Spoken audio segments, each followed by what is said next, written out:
Falconry is something more than a sport, it's an art. It is not easy to train these brilliant and temperamental characters to fly as free as the wind and then come back to the trainer. It is even more difficult to get them to the point of taking so tough a quarry as grouse.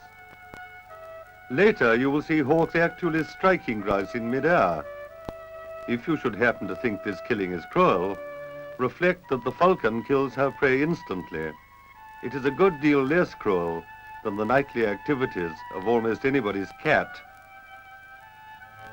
Nowadays, falconry is practiced in Britain by no more than a handful of dedicated men. It was different in the days of old, when it was the most favoured of all the field sports, the favourite sport of kings. No one knows when it first started.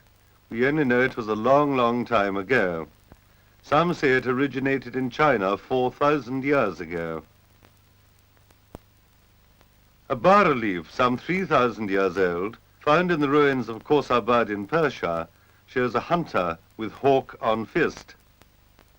In Britain, the earliest record is in the reign of King Ethelbert, 860 AD, over 1,000 years ago. Edward III made it law that any man who stole a hawk would be hanged. During his reign, someone stole one of the Bishop of Ely's hawks from her perch in the cloisters of Bermondsey. The bishop immediately excommunicated the thief. Henry VIII went even further than Edward III. He made it a hanging matter if any man did not return any lost hawk to the royal mews. He intended that all lost hawks should become royal perquisites. James I was a falconer from early youth. He passed an act forbidding the use of guns to kill game, making an exception for those who kept hawks. They were allowed to shoot hail shot in hand guns or birding pieces at crow, chough, pie, ringdove, jay, or smaller birds for hawk's meat only. But with the invention of the shotgun, hawking declined. George II still maintained the royal mews, and the Duke of St. Albans, created hereditary Grand Falconer by Charles II, still received a salary of £1,372 a year. The present Duke still holds the office, although his stipend was bought out by Parliament during the 19th century. The tide did not begin to turn until Colonel Thornton started the first of the modern hawking clubs in 1770. And here are the 20th century hunting falcons. Even today, I shall have to use the falconer's language that has survived almost unchanged from the Middle Ages. This is Ready, an intermewed, passage, peregrine falcon. Falcon means she is a female. In specific terms, the male is a tiercel. Passage, that she was trapped as a wild bird in her first year. Intermewed, that she has been through a molt in captivity. She was taken in North Africa and probably raised in northern Scandinavia. The falconer's gear has also remained unchanged. Each falcon has her bells, jesses, soft leather straps round both legs, swivel, and leash. Eyes like a hawk is not a foolish simile. A hawk can see a great deal further than a good man with a good pair of binoculars. The field of vision lies directly ahead, and the eyes react to movement and focus on it. This applies to all predators, including man, the most destructive of all the predators. We are concerned only with the long-winged falcons that only take their quarry in the air. This hawk is using her wings, properly called sails, to balance herself in a gale. The leading edge is just like that of a jet airliner. The tail, or train, can be furled right in or fanned out and used as an air brake. Is this the origin of the swing wing idea and the air brake? Their feet are very strong. To take quarry at high speed, they have to be.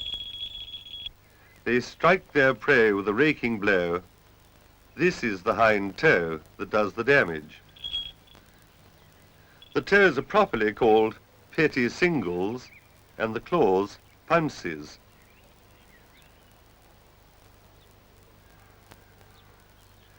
All longwings have a tooth in the beak.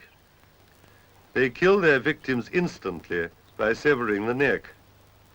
In the wild, they cannot risk a struggle, which could mean broken feathers, loss of speed, and thus starvation. The red hawk on the right is a first-year bird in juvenile plumage. The blue hawk is in mature plumage after its molt.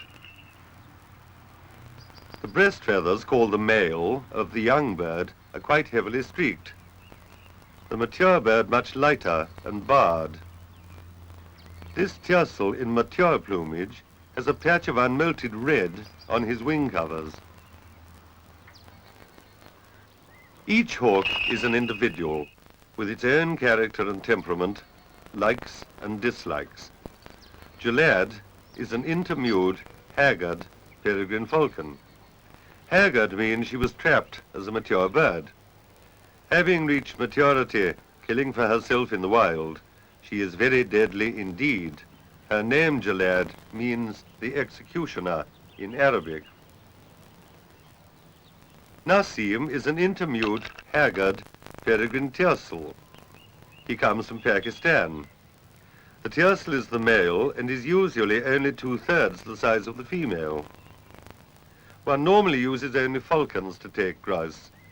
Few tiercels have the power for so tough a quarry, but Nasim is a glorious exception. This is Old Bitch, an intermewed Ias peregrine falcon. Ias means that she was taken from the nest and not while caught. She is famous because in one season she took the greatest number of grouse ever recorded to one falcon's foot. She always keeps herself in fighting form. It grieves me to have to say that after 9 flying seasons, Old Bitch was lost. Arnak is the baby of the party. She was in the nest in Arctic Canada just 5 weeks ago. She is an Ias gerfalcon, and her name in Eskimo means quite simply woman.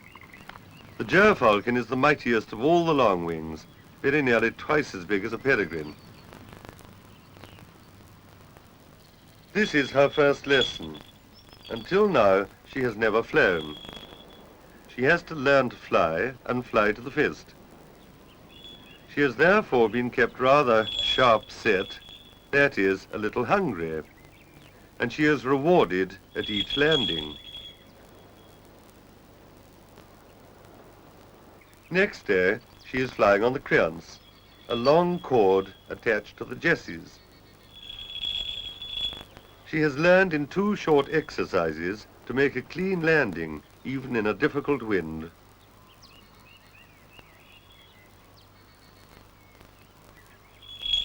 Then she gets tied up in the creance and hops around with the rather reptilian gait of one of the big hawks on the ground. So she gets a short jump to the fist to restore her nerve, and that's the second day's lesson finished.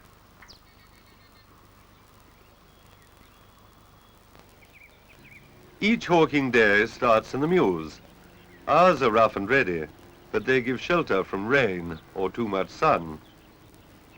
The falconers are up early each morning to take their hawks to the weathering lawn. Each hawk has its own block, to which it is secured with the traditional falconer's knot. Though apparently complicated, it can with practice be done up and undone with one hand. They are always unhooded for weathering. Hooding looks fairly easy, but to do it properly takes practice. Once the falconer has the knack, hawks quickly learn to accept the hood.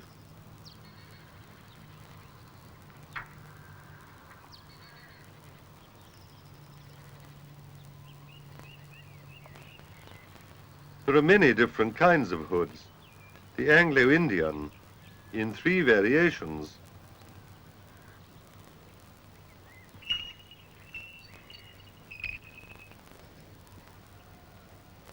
The Arabian, Syrio-Dutch, and Dutch proper, decorated in presentation style, and this with heron's plumes. But back to the business of weathering. When a hawk is unhooded, her eyes adjust instantly to bright sunlight, and she looks at everything about her. Our neck looks at everything that moves, and probably at most things that don't. Now every feather's fluffed out. She's going to rouse. This is the rouse, and it's always followed by a warble or wing stretch. Another rouse, and again she warbles. Something flies overhead. Meanwhile, Reddy, the seasoned old peregrine, is doing a thorough job of preening. Then she mantles, stretching wings and tail sideways, and follows it with a warble.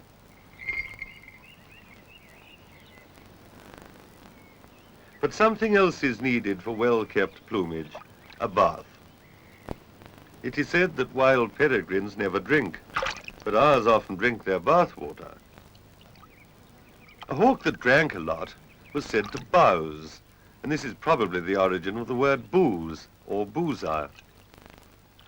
Carmita is an elderly lady and baths rather sedately, but Narwhal has a different approach. He is a tiercel in his red first-year plumage, and he gets down to it with all the vigor of youth.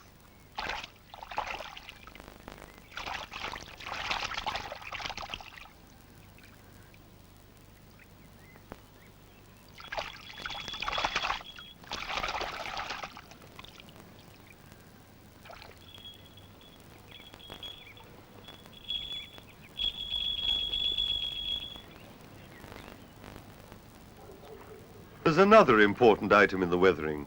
Each hawk must cast if she is to fly her best on the hill. Arnak is bringing up quite a large pellet.